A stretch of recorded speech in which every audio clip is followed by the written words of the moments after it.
Elas são misteriosas.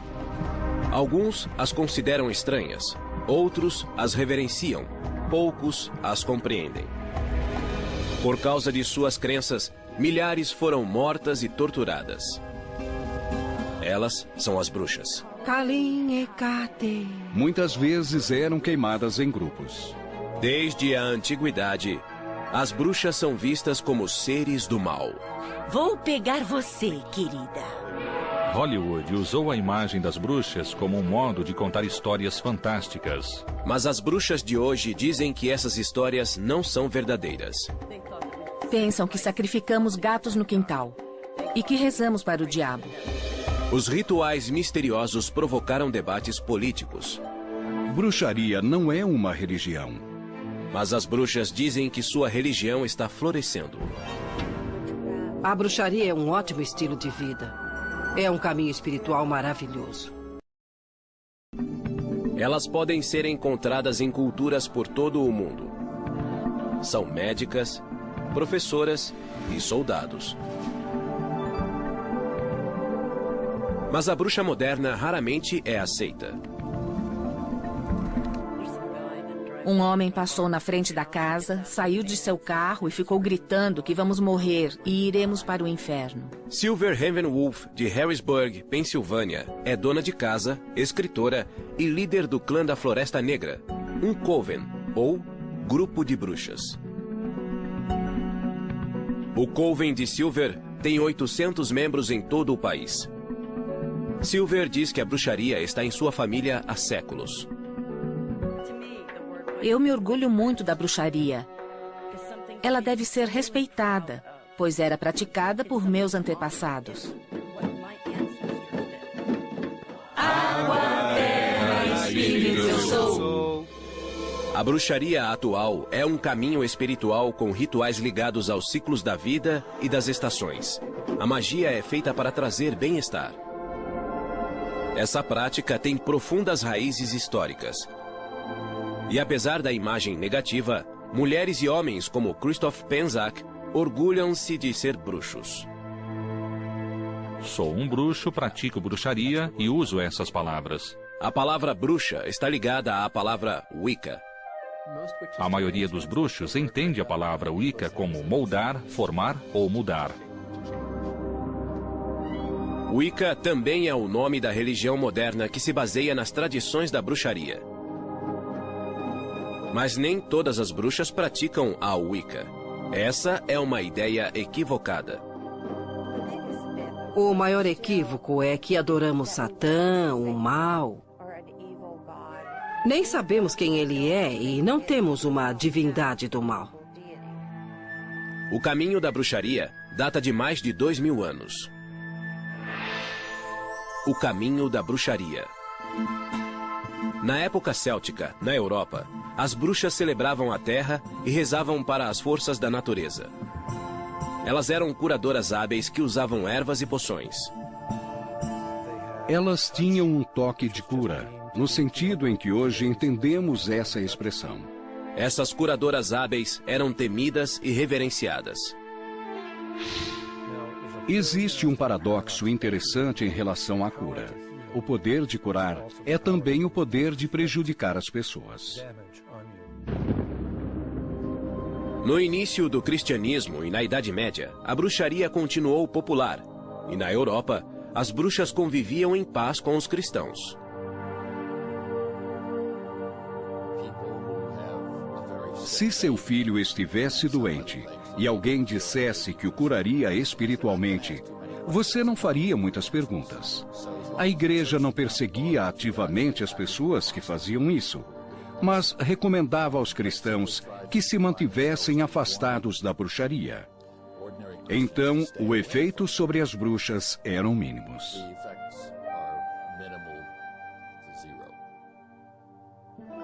Em 1231, a Igreja Católica Romana criou a Santa Inquisição para capturar heréticos.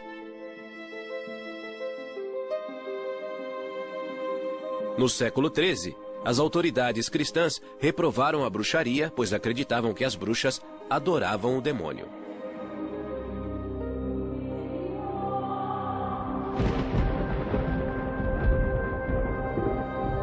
Em 1320, o Papa João XXII expandiu a Inquisição, que passou a perseguir as bruxas.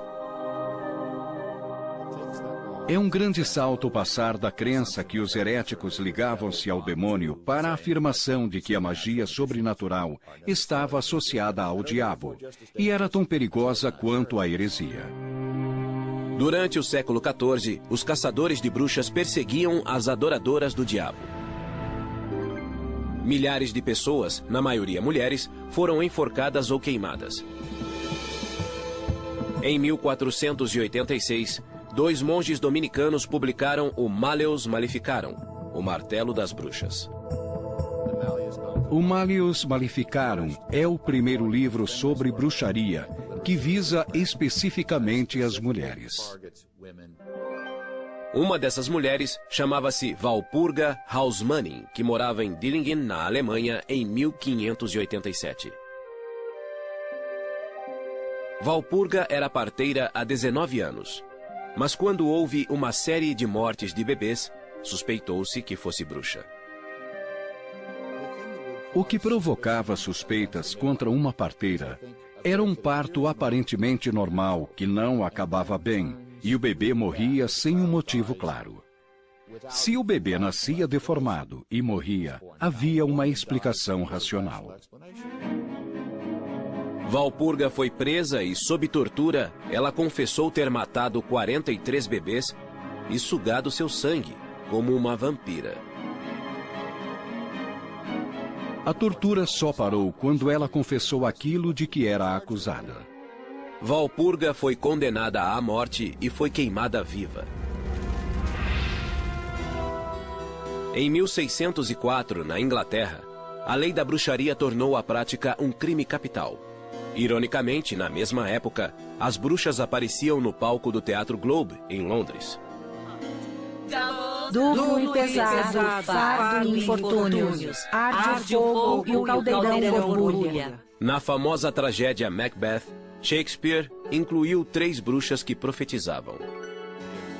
Isso tornou possível contar uma história interessante em que acontecem coisas incríveis e dar uma explicação plausível para esses acontecimentos. Em 1611, a Bíblia, na versão do Rei Tiago, no Êxodos, capítulo 22, versículo 18, afirmou: "A feiticeira não deixarás viver." Essa versão chegou aos Estados Unidos no final do século XVII, quando os puritanos cruzaram o Atlântico. A cidade de Salem foi tomada pela histeria contra as bruxas.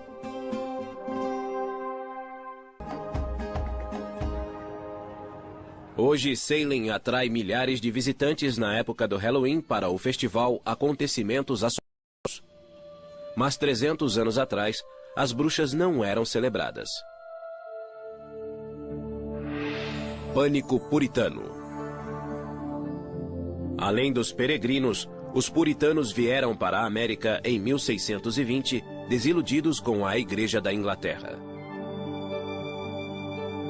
Eles queriam uma igreja melhor, pois a Igreja da Inglaterra era meio católica e meio protestante. A palavra puritano significa que eles eram totalmente protestantes. Muitos puritanos foram para Salem, Massachusetts. Salem era dividida em 2 comunidades: Vila de Salem, perto da Bahia, e Aldeia de Salem, a alguns quilômetros da costa. A Aldeia de Salem era uma comunidade mais agrária, enquanto a Vila de Salem era um centro comercial. A paróquia da Aldeia de Salem era guiada pelo reverendo Samuel Parris. Sua esposa, Elizabeth, era doentia, e eles moravam com 2 filhas, um filho e uma sobrinha. Foi em sua casa, no inverno de 1692, que a histeria das bruxas começou. Em 1692, aconteceu uma confluência de diversas perturbações sociais, econômicas e religiosas. Nessa época, a Aldeia de Salem era uma comunidade arrasada, pronta para que algo ruim acontecesse. O reverendo Parris deixava a filha Betty, de 9 anos, e a sobrinha Abigail, de 11 anos, com Tituba, sua escrava. Ela era uma índia arawak caribenha negra, trazida de Barbados pelo reverendo Parris. Certo dia, Tituba contou histórias fantasiosas de sua vida em Barbados, incluindo magia e voodoo. O segredo logo se espalhou para outras meninas na aldeia que se juntaram ao trio mágico. As meninas liam a sorte colocando clara de ovos em água, identificando uma forma e prevendo com quem se casariam. Isso era contrário à crença puritana. Um pouco depois, Betty e Abigail começaram a agir de modo estranho e a entrar em transe. O médico da aldeia não encontrou motivo físico e afirmou que era espiritual, um trabalho de bruxaria. Esse diagnóstico combinava com a crença puritana de que os espíritos vivem em uma realidade invisível. Logo, outras meninas na aldeia apresentaram os sintomas. Em vez de separá-las, eles as colocaram juntas, o que foi uma ideia ruim. É como uma reação em cadeia. Assim que uma tinha Para o reverendo sintoma, Parris, o demônio as outras chegara a a Salem. imitavam. Ele pressionou Abigail e Betty, e elas acusaram Tituba. Em 29 de fevereiro de 1692, os juízes da vila de Salem acusaram Tituba de bruxaria. A princípio, ela negou, mas depois fez algo que trouxe terror à aldeia. Ela confessou. E isso mudou completamente a situação. Por que ela fez isso? Talvez o reverendo Parris tenha decidido espancá-la. Talvez ela tenha percebido que esse era o único modo de evitar a forca. Todos tinham pecados secretos. E isso cria uma enorme pressão para falar e confessar. Uma parte importante da confissão era acusar outros. Tituba acusou 2 mulheres da aldeia, Sarah Osborne e Sarah Good. A ideia de mais bruxas na aldeia criou histeria em massa e mais acusações. Alguns homens foram acusados, mas a maioria era de mulheres. Na visão patriarcal, as mulheres eram criaturas irracionais que tendiam a se ligar ao demônio. Bride Bishop, abra a porta. Muitas temiam a batida à porta. As acusadas eram tiradas de casa e levadas ao centro da aldeia para serem julgadas. Os juízes perguntavam: você assinou um pacto com o diabo? Isso significava rejeitar o cristianismo. Foi ao bosque para ser batizada. Os juízes deviam encontrar provas que identificassem uma bruxa. Usavam parteiras para examinar o corpo da mulher em busca da marca do demônio. A mulher era despida, e isso era humilhante para uma puritana. O interessante é que, às vezes, as parteiras encontravam as marcas. Outro teste usava água. Pensava-se que, por ser pura, a água rejeitaria uma bruxa. Se flutuasse, ela era culpada. Se afundasse, seria inocente. Até o verão de 1692, cerca de 200 pessoas, entre homens e mulheres, haviam sido acusados de bruxaria. Em 2 de junho, a primeira mulher foi levada a julgamento. Uma dona de taverna chamada Bridget Bishop. Sou tão inocente quanto um bebê. Muitas provas contra ela foram apresentadas no julgamento, mas hoje seriam risíveis. Houve depoimentos de homens que diziam que ela aparecia para eles à noite em sonhos. Os depoimentos com base em sonhos ou visões eram chamados de provas espectrais. Acreditava-se que o demônio podia assumir a forma de uma pessoa. E essa pessoa viria como uma visão ou alucinação e poderia lhe fazer mal. A teoria era que o demônio podia entrar no corpo de alguém. Bridget Bishop foi considerada culpada. Ela foi a primeira a ser enforcada em 10 de junho de 1692. Um mês depois, em 19 de julho, Sarah Good teve o mesmo fim. As execuções continuaram no outono até que o governador William Phips interferiu, temendo que as acusações fossem falsas. O governador Phips ficou famoso por dizer: "Vou interromper os julgamentos até sabermos quais os critérios para ter certeza quem é de fato bruxa e quem não é." 14 mulheres e 5 homens já tinham morrido na forca, e outro homem havia sido espremido até a morte embaixo de uma prancha com rochas pesadas. 5 pessoas morreram na prisão antes do julgamento. Tituba foi libertada e vendida para outra família. 5 anos depois, em janeiro de 1697, mais de 12 pessoas confessaram depoimentos falsos. A vergonha dos julgamentos de Salem ajudou a acabar com a execução de bruxas nos Estados Unidos. Em 1992, 3 séculos depois, as vítimas foram lembradas em um memorial.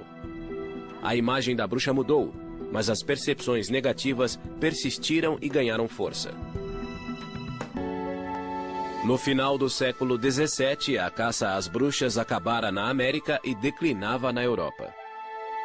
O iluminismo começava e a imagem da bruxa evoluiu novamente. Romantizando a bruxa. O século XVIII trouxe o fascínio pela ciência e a racionalidade. Era ridículo acreditar em bruxas que voavam e em bruxarias. No século XVIII, as autoridades disseram que a bruxaria era impossível, na tentativa de persuadir as pessoas a não temerem as bruxas. A lei inglesa refletiu a mudança. A Lei da Bruxaria, de 1736, anulou a lei anterior e afirmou que quem dissesse lançar feitiços seria multado ou preso como falsário. Na Alemanha, a última execução foi em 1775 e na Suíça, em 1782. Historiadores estimam que, até o final do século XVIII, 50 mil pessoas morreram como bruxas e 80% eram mulheres. Durante o século XIX, as classes cultas consideravam a bruxa como uma zombaria. Em vez de alguém que voava e fervia bebês em reuniões noturnas, a bruxa passara a ser uma criatura ridícula, com um chapéu velho e pontudo.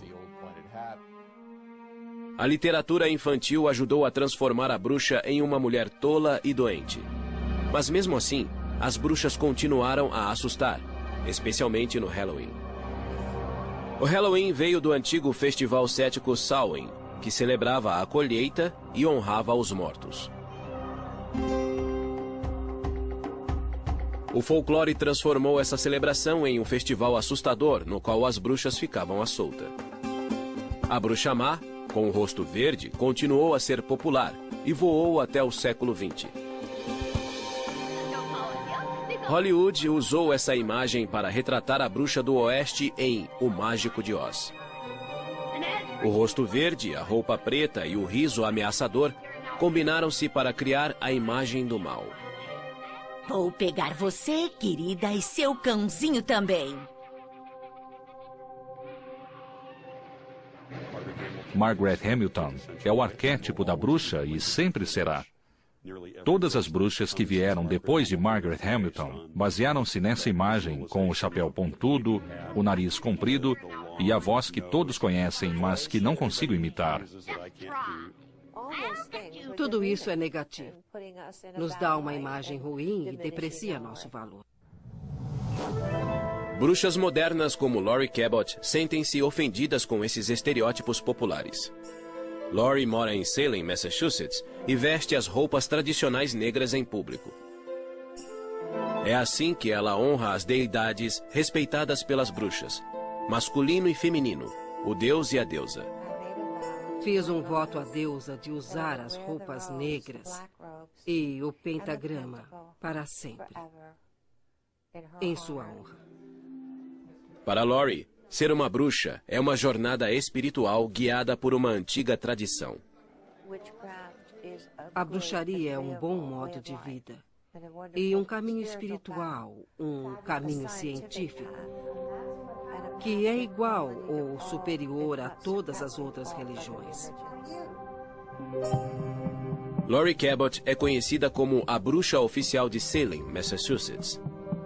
Ela recebeu esse título em 1977, quando o governador Michael Dukakis premiou-a por seu trabalho beneficente. Quando se candidatou a presidente em 1988, Dukakis foi criticado por seu gesto.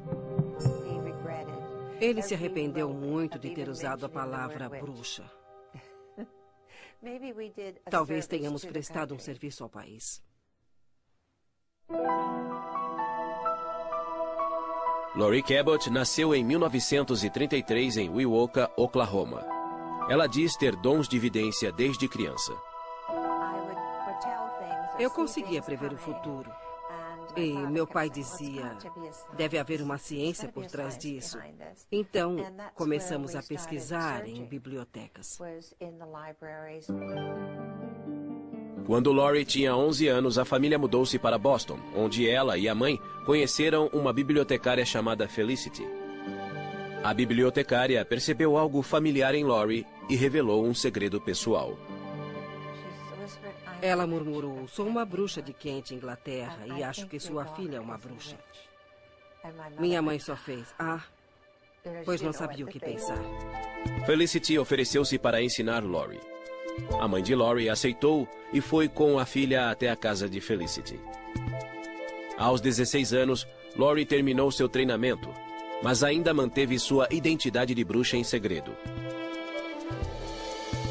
Laurie gostava de se apresentar em público e aos 18 anos tornou-se bailarina. Eu dançava no Latin Quarter, uma boate chique em Boston, cujo dono era Lou Walters, pai de Barbara Walter. Trabalhei com Pierre Bailey, Frank Sinatra e Jimmy Durante. Quando ficou noiva, ela hesitou em contar ao noivo que era bruxa e preferiu dizer que era vidente. Depois de nos casarmos, eu contei que era bruxa. Mas nessa época estávamos bem um com o outro e ele estava à vontade com minhas habilidades. Em 1965, Laurie tinha 2 filhas, Jodie e Penny. Além de ser mãe e esposa, Laurie praticava bruxaria em casa. Eu praticava magia, meditando, curando, mantendo-me equilibrada, curando minhas filhas e ensinando-as. Em 1969, os Cabots mudaram-se para Salem, Massachusetts. Com o tempo, Laurie sentiu-se à vontade para viver abertamente como bruxa. Saí do armário das vassouras. Foi incrível. Nem todos aceitaram a ideia de uma bruxa morar em Salem. Alguns moradores de Salem não gostaram de ter uma bruxa por perto. Laurie descobriu isso fazendo compras com as filhas. Um homem parou meu carrinho e disse: como ousa vir a este lugar? Sabemos que é má. Você devia ser enforcada. As pessoas que estavam no mercado ficaram chocadas. Acho que isso as tornou mais tolerantes. Em 1971, Laurie Cabot ficou ainda mais visível, pois abriu a primeira loja de bruxaria do país. Achei que seria ótimo abrir uma loja para que as pessoas viessem aprender. Seria um modo de ganhar a vida, ficar em casa com as crianças, praticar bruxaria e educar as pessoas. A loja de Laurie vende ervas, especiarias e incensos usados ao praticar magia. Segundo Laurie, a magia é a arte de provocar mudanças de acordo com a própria vontade. Você pode se curar usando magia, que é a ciência de usar sua mente, ervas, cristais e poções. Algumas poções podem ser bebidas, mas a maioria das poções é usada como perfume.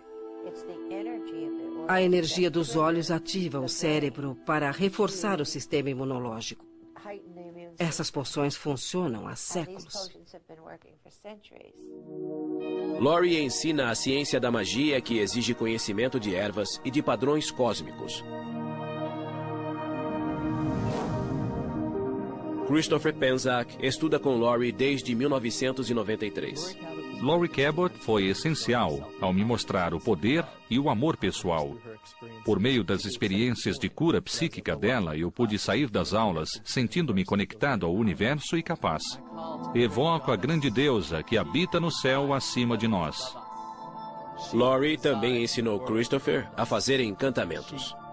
Para uma bruxa, um encantamento é uma prece focada oferecida ao deus ou à deusa com uma intenção específica, geralmente para a cura. Peço que essas chamas queimem, deixando apenas cura, saúde e retidão. Desde 1995, Christopher dedica sua vida à magia. Ele ensina bruxaria e escreveu mais de 12 livros. Ele diz que é um bruxo, ao contrário da crença popular de que os homens são feiticeiros. Acreditamos que a palavra feiticeiro tem uma relação com a palavra traidor. Então, não gostamos dela. Sou um bruxo, pratico bruxaria e prefiro essas palavras.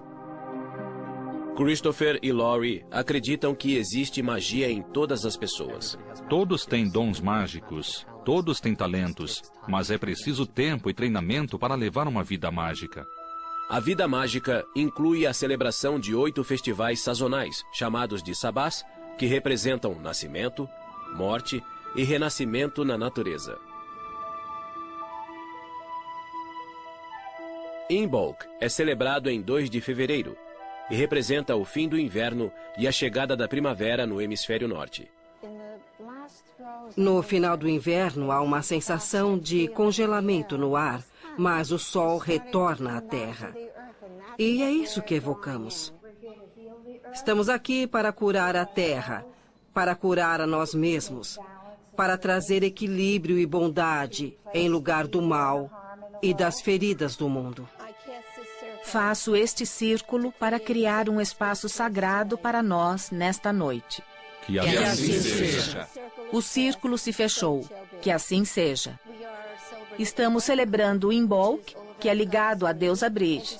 Ela dará à luz o sol, que trará a primavera e um recomeço.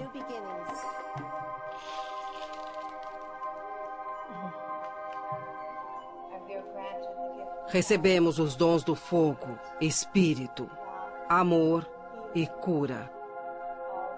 Todas as artes mágicas. Usamos sementes de girassol. O que é melhor que o sol voltando à terra? Tomamos essas sementes e as levantamos sobre a cabeça. Esperamos que renovem a terra. Abençoamos as sementes e as levamos para casa, para plantá-las, para que comecem a crescer. Alegria se encontra, alegria se separa e se encontra de novo. Sim!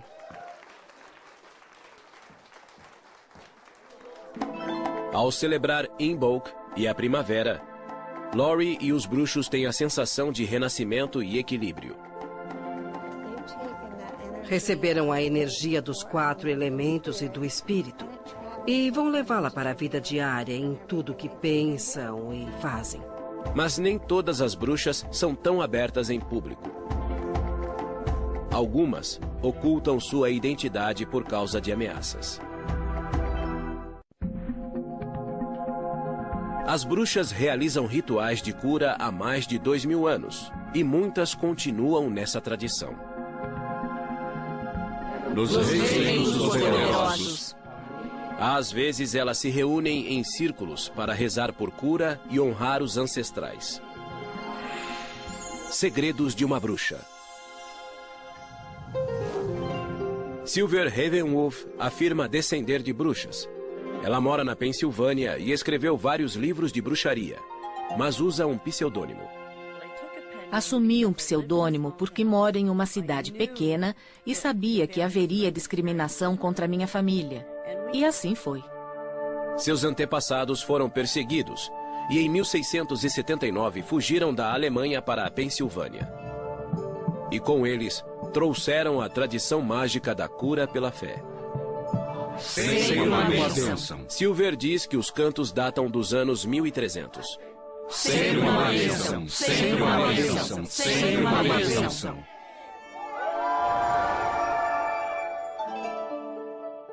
Silver nasceu em 1956 e cresceu ouvindo histórias sobre bruxaria. Mas a mãe de Silver era protestante e criou a filha em sua religião. Silver nunca se considerou cristã devota, mas acredita no poder da magia. Quando criança, ela fazia encantamentos com seu brinquedo favorito. Eu tinha um fantoche que usava para fazer pedidos que sempre aconteciam. Isso me assustou e parei de usá-lo. Silver foi influenciada pela famosa série de TV dos anos 60, A Feiticeira. Eu queria ser Samantha e mexer o nariz para limpar a casa. Elizabeth Montgomery era linda e não se parecia em nada com a imagem popular de uma bruxa com que estamos acostumados. Era uma história de alguém que tentava viver em um mundo onde era completamente diferente dos outros. Era assim que Silver se sentia.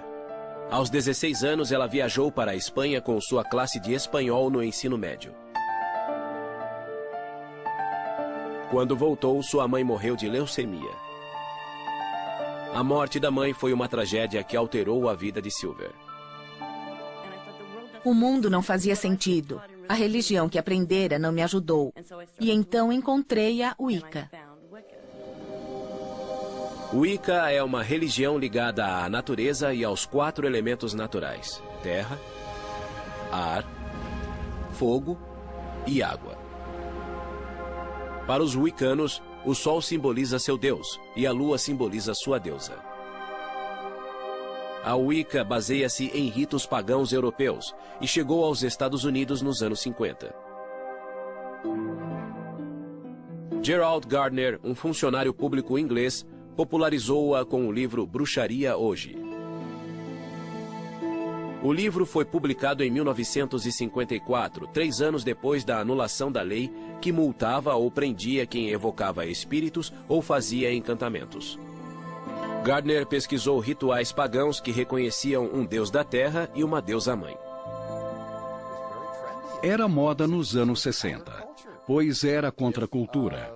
Se o cristianismo medieval era a opressão da igreja cristã, a bruxaria era a resistência clandestina. Os wiccanos são um subgrupo das bruxas, mas nem todos se consideram bruxos. Tanto a Wicca quanto a bruxaria reconhecem a lei tríplice. Na Wicca dizemos que tudo que você fizer voltará para você 3 vezes. Não há perdão para os pecados. Você é responsável. Silver diz que a Wicca permitiu-lhe explorar a ciência da magia e fazer mudanças positivas. A Wicca permite incluir a ciência na sua vida, pois a magia não é nada mais que física quântica. Ela estudou física quântica para descobrir a relação entre energia e matéria. Eu era uma bruxa solitária e praticava sozinha, sem treinamento. Eu voava com autoconfiança mágica. Em 1980, Silver conheceu Irvin McCormick, apelidado de Mick. Os dois se apaixonaram e casaram, e Mick aprendeu Wicca com a esposa. Tiveram 4 filhos, e a princípio guardaram segredos sobre sua religião, mas os vizinhos descobriram.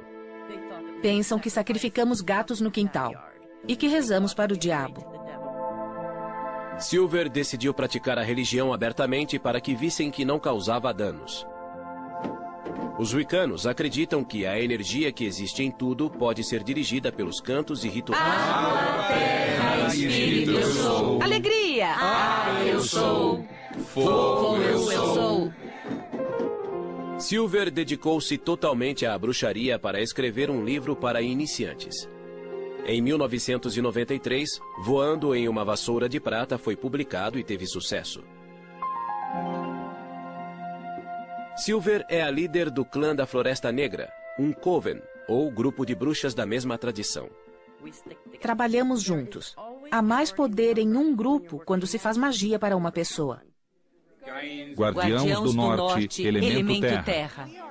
Pedimos que as energias da Terra venham, nos ajudem e nos guiem no que estamos fazendo no ritual. Silver usa a magia de seus ancestrais para murmurar preces de cura. Funciona se murmurar cantos silenciosos que ninguém ouve. Você sabe o que diz, mas nem a pessoa com quem trabalha ouvirá. Rezo por minha mãe. Peço que os espíritos aliviem a dor e o sofrimento que ela suporta há bastante tempo. Não adoramos o demônio. Tem a ver com cura, com amor e luz e como respeitar a Terra. A filha de Silver, Felin, é parte do Coven e é sargento do exército. A médica de 25 anos diz que foi discriminada por ser bruxa. Não é que o exército trate mal as bruxas, mas algumas pessoas têm dificuldade para conviver com quem é diferente deles. Mas uma viúva wicana acha que os militares foram injustos. E sua campanha por liberdade religiosa chamou a atenção de George Bush e da imprensa.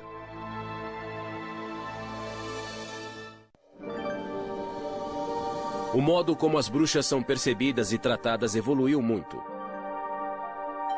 Já foram reverenciadas e perseguidas. E aos poucos estão sendo aceitas pela sociedade. Mas ainda existe discriminação, como a wicana Roberta Stewart descobriu. Em 1978, a Wicca foi reconhecida como uma religião legítima nas Forças Armadas. Mas em 1999, George Bush disse que não acreditava em bruxaria. Em uma entrevista à televisão, ele disse que se opunha a uma decisão militar de permitir rituais da Wicca em Fort Wood, no Texas. Respeito à liberdade de expressão, mas acho que bruxaria em propriedade do governo é ir longe demais, pois a bruxaria não é uma religião. Ele enfureceu os wiccanos como Roberta Stewart, cujo marido Patrick era wicano e militar. Fiquei chocada como profissional e esposa. Como ele pôde fazer isso a uma fé e aos soldados? Em 25 de setembro de 2005, Patrick Stewart estava em um voo de rotina sobre o Afeganistão. Na volta para a base, o helicóptero foi atingido por um míssil. E os 5 tripulantes morreram.